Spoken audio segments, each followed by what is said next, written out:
Avec nous ce soir, Philippe Rainville, le PDG d'Aéroports de Montréal. Bonsoir, M. Rainville. Bonsoir, M. Filion. Cette station-là, c'est la seule des 26 stations du REM qui ne fait pas partie de l'entente de financement entre la Caisse de dépôt et ses partenaires. C'est vous qui devez la financer. Est-ce que c'est une erreur, ça?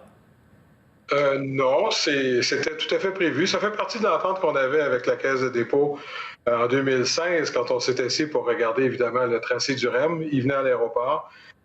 Faut comprendre qu'à l'aéroport de Montréal, on s'apprête à faire un méga projet. On s'apprêtait, parce que là, c'est un petit peu plus compliqué, on s'apprêtait à faire un méga projet de 2,5 milliards de dollars dans lequel on réaménageait, évidemment, tous les débarcadères. Et le REM se trouvait, évidemment, en plein cœur de nos travaux. Il faut comprendre que ces travaux-là vont s'exécuter pendant qu'on opère. Donc, il viendra des passagers pendant qu'on fera ces travaux majeurs-là. Donc, au moment, on avait jugé opportun qu'on devait s'en occuper nous-mêmes, évidemment, pour avoir une logistique et maintenir la fluidité pour les passagers à leur accès à l'aéroport. Et là, votre projet totalisant 2,5 milliards, est-ce qu'il est remis en question? Bien, il est retardé, c'est certain. Écoutez, on n'aura pas le choix. On a des infrastructures qui sont vieillissantes en accès qu'il va falloir refaire, mais c'est clair que ça aussi, c'est retardé. Et vous demandez quoi aujourd'hui au gouvernement? En fait, on appelait ça un pont financier. En fait, on n'a pas de revenus. Hein. Le trafic ici est littéralement arrêté.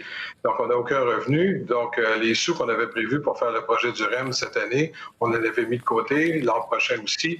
Donc, évidemment, ces fonds-là ne sont pas disponibles. On ne se désengage pas de notre entente avec le CDPQ de faire la station. Toutefois, on a besoin d'un peu de temps. Donc, ce qu'on a besoin, c'est d'un prêt sans intérêt, sans remboursement de capital, jusqu'à ce que notre trafic revienne à la normale. De 500, 600 millions, c'est ça le prêt? Ça, on est en train de finaliser les plans, mais ça en va être entre 5 ou 600 millions, absolument. Est-ce qu'il y a d'autres investisseurs ou d'autres solutions de financement où vous êtes rendu à demander aux deux paliers de gouvernement de vous aider? Bien, il y aura toujours quelqu'un pour nous prêter de l'argent, ça c'est certain, mais écoutez, on ne veut pas handicaper non plus nos finances, amputer nos finances de sommes trop importantes, parce que dès que la reprise va arriver, il y aura le REM à faire, mais il y aura aussi d'autres investissements à faire. Juste pour suivre le flot de l'évolution de la technologie dans notre secteur, il y a des investissements majeurs. On va vouloir aussi poursuivre le reste de notre projet d'accès à l'aéroport en façade.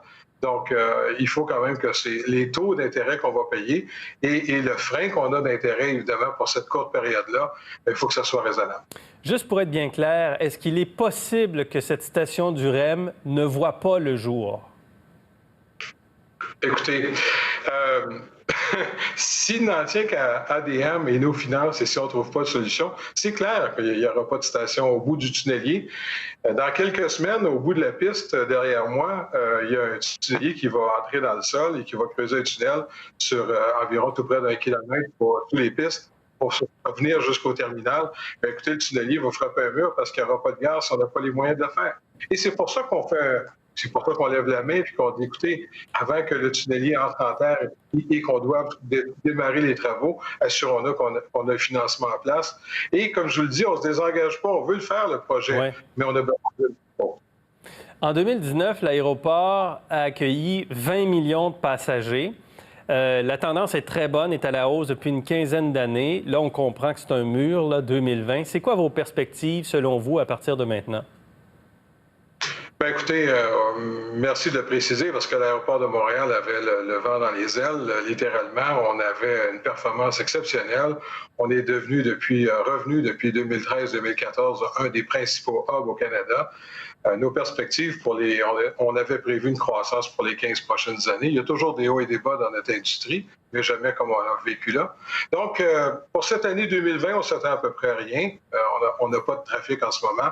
Une reprise graduelle en 2021 et un retour à la normale, espérons-le, d'ici la fin 2022. D'ici la fin 22, donc 2022. Les aéroports du Canada, contrairement à certains aéroports dans le monde, ne reçoivent pas des subventions directement du gouvernement. C'est plus l'utilisateur payeur. Vous êtes aussi un organisme sans but lucratif, donc financé par les voyageurs, par les compagnies aériennes.